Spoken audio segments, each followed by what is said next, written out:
Thank you so much, Ellen.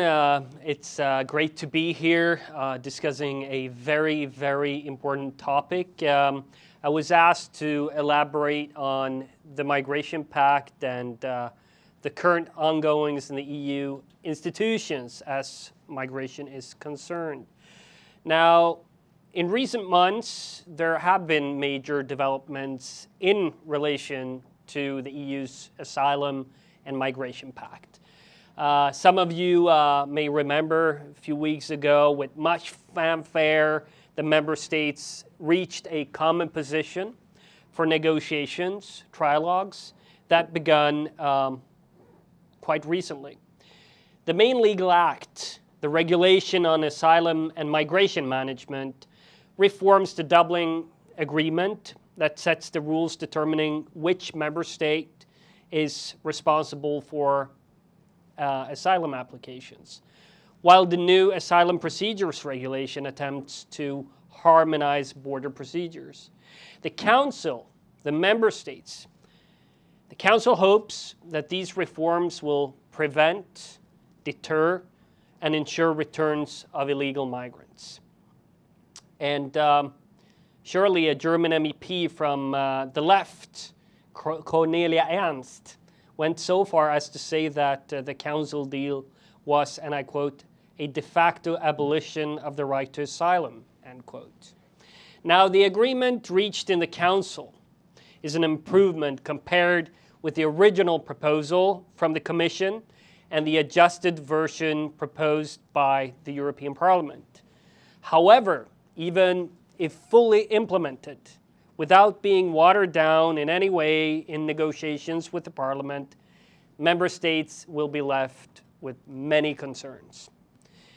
At the last Justice and Home Affairs Council, many member states expressed disappointment at changes that would hinder the return of migrants to safe third countries, for example. The Danish minister from a Social Democrat-led government, should be mentioned, he worried the pact would make it difficult for member states to develop and implement innovative models, such as their plan to relocate refugees outside the territory of the European Union. They are also talking about Rwanda, feasible or not, it's innovative, I must say. The Council agreement, as such, is fragile. It really balances on a knife's edge. Member states who advocated national responsibility found the 30,000 relocations per year agreed and 20,000 euro per migrant that a country do not want to receive too high. Border states wanting more solidarity found it way too low. These dividing lines touched other areas such as exempting minors and families from border procedures or permitting migrants to be sent to safe third countries they previously transited through. Speaking of the Pact's solidarity mechanism, the Lithuanian minister said bluntly, it risks becoming mandatory, semi-automatic, and unpredictable. Furthermore, what is the risk that the minimum number of relocations are increased year on year? But again, we're talking about an agreement that has been reached by the member states. It has some legitimacy. Now, it will incorporate the wishes of the European Parliament, a woke, weak, and distracted institution that long has opposed our vision for secure borders. I'm sure the Parliament will fight tooth and nail to water down or outright delete measures to ensure stricter border control. And let us not forget about another part of the Migration Pact, the crisis regulation, the crisis mechanism, which the European Parliament would like to see replace flexible solidarity with mandatory solidarity, i.e. relocations of migrants from frontline member states to Sweden, Germany, Netherlands, so on and so forth. Volumes decided by unelected bureaucrats from the European Commission, allocations decided by the very same institution according to these EP proposal. The member states, they don't want to touch this proposal with a 10-foot pole. The European Parliament, they say it's all or nothing. It's a package deal. I would say that if the EP pushes for this line, there will be no migration pact because the stakes are just too high for the member states. So they have an interesting choice here.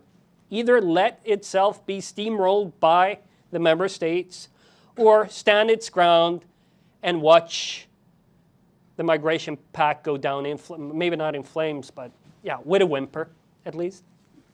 I mean, we are facing huge challenges, and maybe I'm quite often painting a quite bleak picture, but I want you to know that I'm not without hope.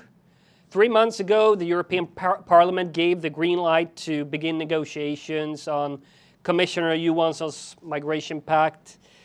It may surprise you to learn that the EP never intended to hold a plenary-wide vote. The Brussels establishment didn't want the people to know how all of their representatives would vote. The problem is that in order to challenge the mandate for negotiations, we needed to reach the medium threshold, which is 10% of MEPs. Neither the ECR group, which I'm from, or the ID group, which also is skeptical towards mass migration, neither one on our own is large enough to force such a vote on our own. But by coming together, also with Fidesz from Hungary, we were able to achieve what we could not do alone. And that, as such, was a major victory. Why?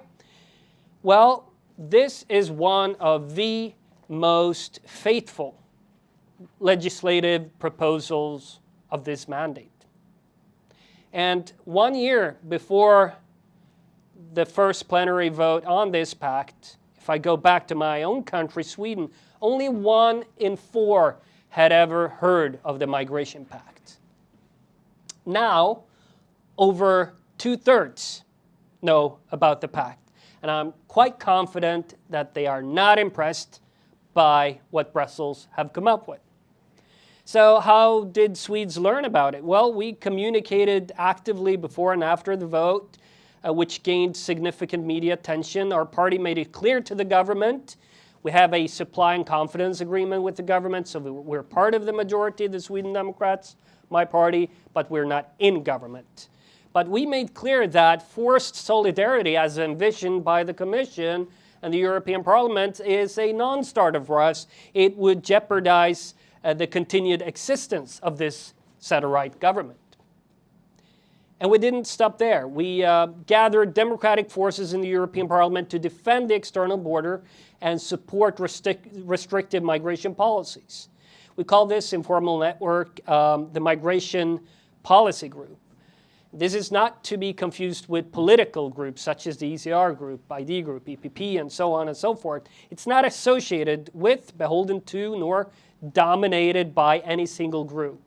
In fact, we've reached out to social democrats from countries like Denmark and Estonia that have more understanding for our point of view on border walls or external migrant camps than, for instance, the German social democrats, which seem stuck in the past on migration.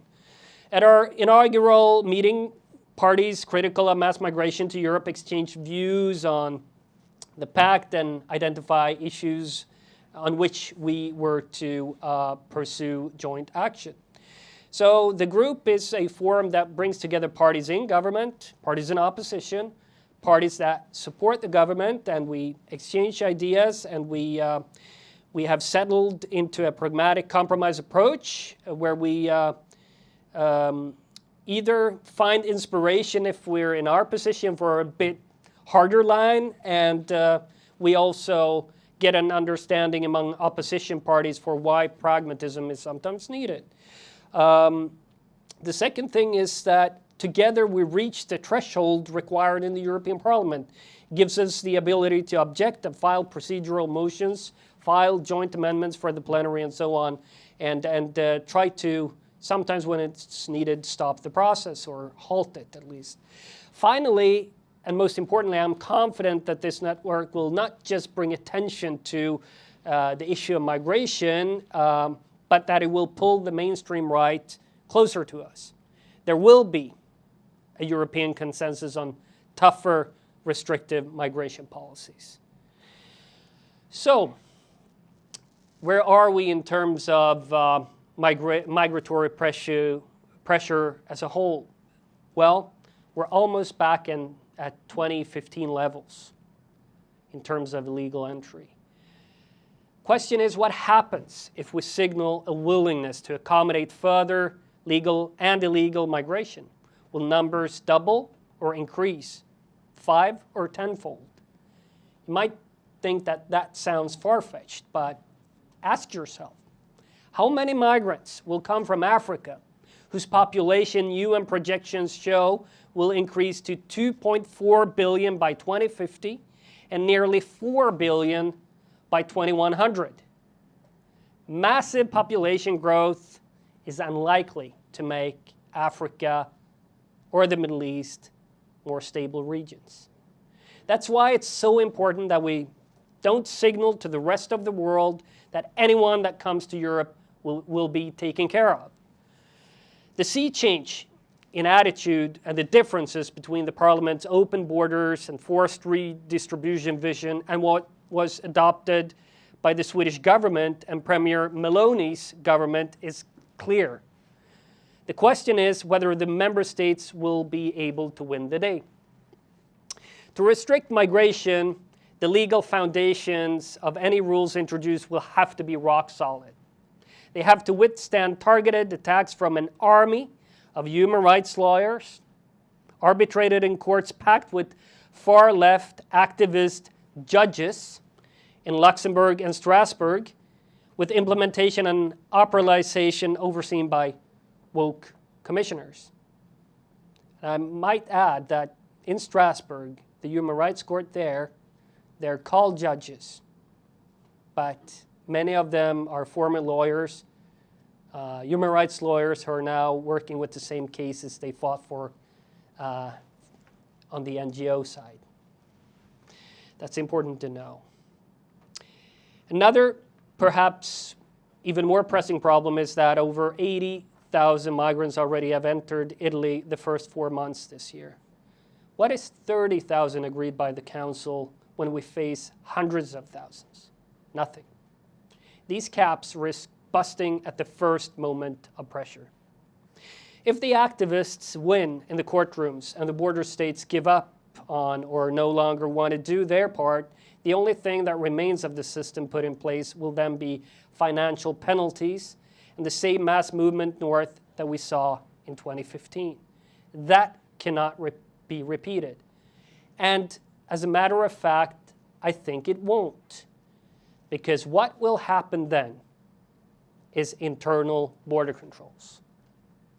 Sweden will introduce it, a hard border to Denmark, Denmark to Germany, Germany to Austria, Austria to Italy. So the external border will be the south of Austria. So Italy, in that position, cannot wave through migrants like they did to naive member states such as Sweden in 2015. It would have to stop boats at sea in the Mediterranean, and basically the Australian model would be implemented by default. If you enter Europe illegally, you will never make Europe your home. This is what we realize in Sweden, and this is why the ultimate responsibility in the end must reside with member states' governments that are accountable to their voters. Thank you very much.